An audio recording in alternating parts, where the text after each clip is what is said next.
Hi, this is Paige again. I'm back so soon. Um, it's early on the morning of September 11th, 2011, and before I go any further, um, I want to express my thanks for all the heroes of 9/11 who sacrificed themselves to save their fellow human beings, and express my hope that everyone who lost a family in that tragedy or defending our country since that time um, find solace in the love of their fellow Americans. Um, but that's not the reason I'm making this video. I went out with my friend Terry tonight. We had a nice time. Um, Terry reminded me that it's been that we met not quite a year ago. I met Terry on Halloween at a dance club called Proof in southern Denver. It was my first weekend in town permanently here, and I had met up with another girl, Jackie, and she took me, and we met two other girls who I hadn't known before. One was named Alice, and the other was named Meredith.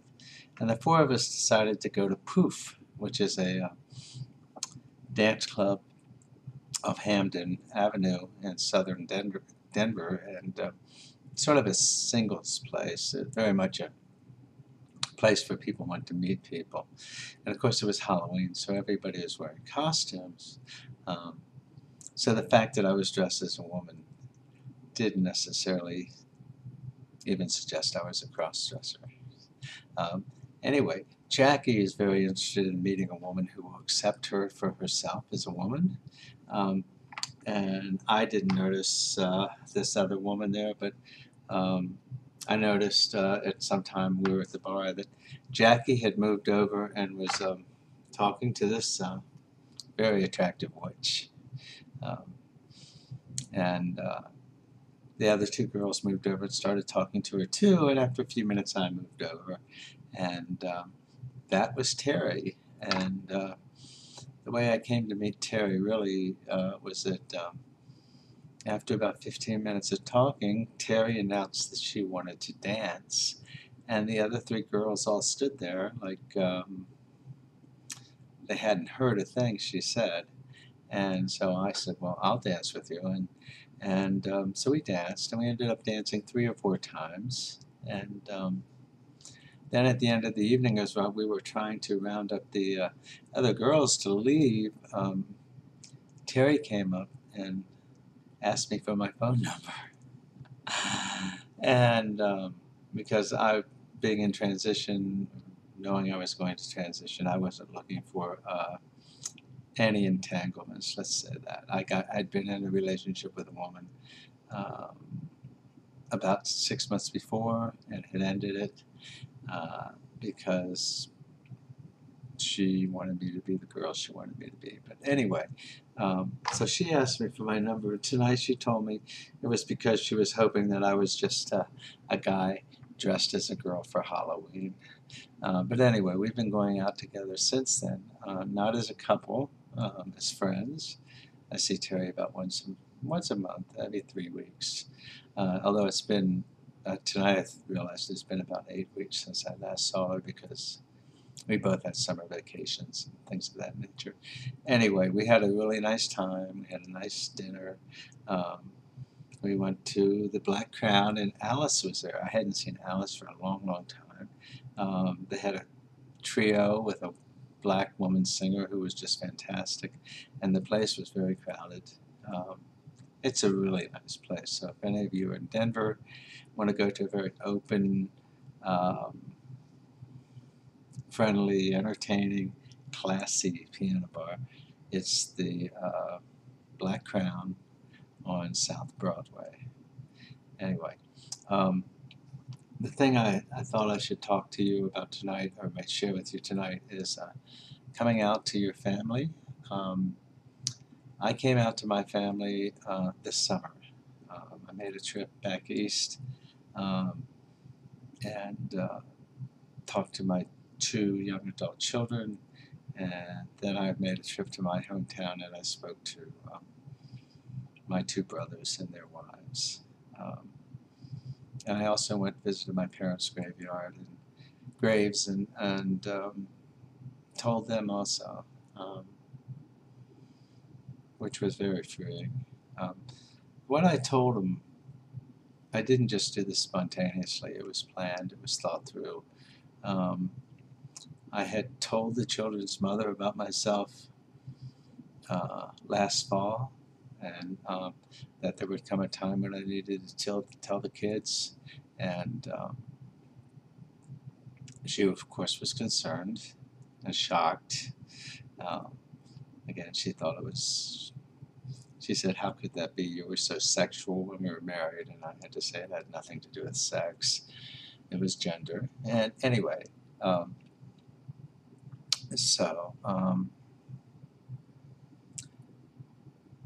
what I told him was this, and I talked about it with my counselor. I told her, she had given me some suggestions early on, and then I said, this is what I think I should say, and she said, that sounds about right.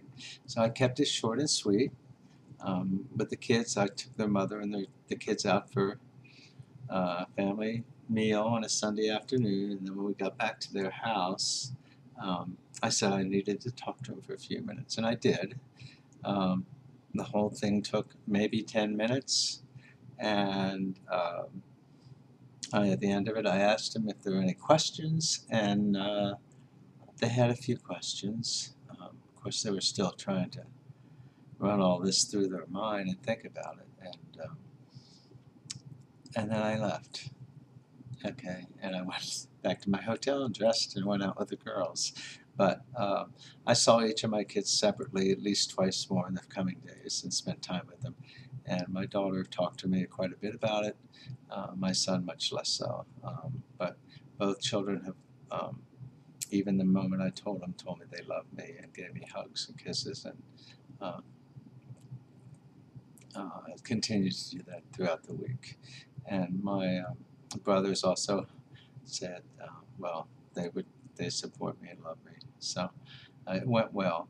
And here's what I said, basically. I kept it simple.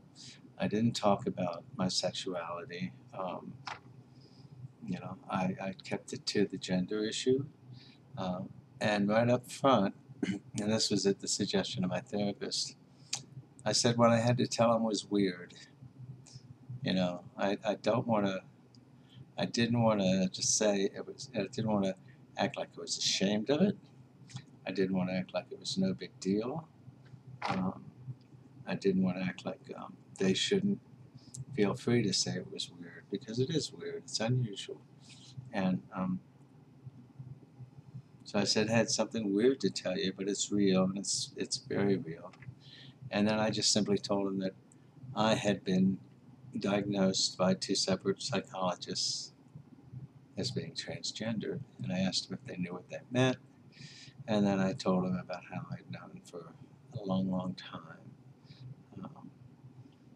And that I told them the reasons I was telling them was that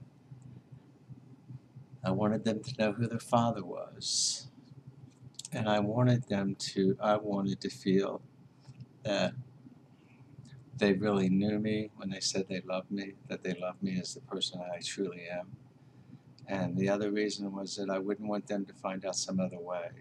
And if I had been injured in a car accident, or they had been out here, visiting me out here, I just have too many female items of clothing and apparel and makeup and stuff that they could visit me without knowing. And I wouldn't want them to find out and to think that I didn't love them enough to tell them myself. And they seemed to accept, all of them seemed to accept that. I didn't try and explain a lot. When they asked me whether I was going to go all the way, all of that stuff, I just told them, I don't know. That's something I'll decide in the future, which is true, even though my desire is to do it. I don't know that I will. I don't know that I'll be able to. I don't know a lot of things about the future. So I just said I didn't know because I didn't want to say yes or no. I didn't want to make any promise, say something that they may think is a promise. Um, so I kept it general. I kept it gentle. I didn't at that time offer to show them any pictures or anything. I just told them and told them that I would see them the next day, which I did. I saw them each separately and had meals with them and went to the movies with each of them a couple times late in the following days. And my daughter did ask to see a picture, and she did ask what my favorite store was, and she wanted to know my dress size and things of that nature. Um, my son asked no questions, but he continued to be affectionate and to tell me he loved me. So it went well, and it was a momentous moment for me. Uh, so something I can't take back and wouldn't want to take back, but it was a hurdle that I had to get over, and I did.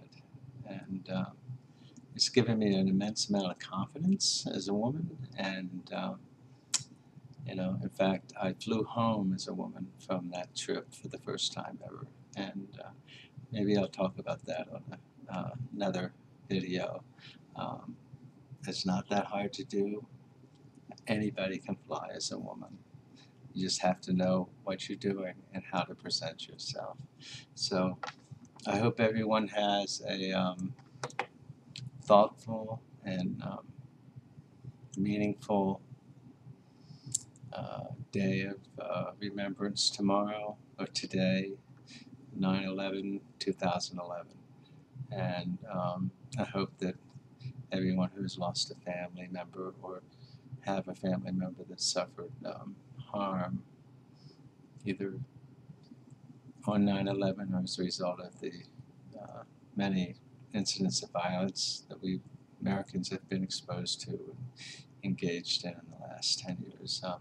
Find solace in the love and prayers of the American people. Okay? So everyone be careful, and I hope to talk to you soon. Bye-bye.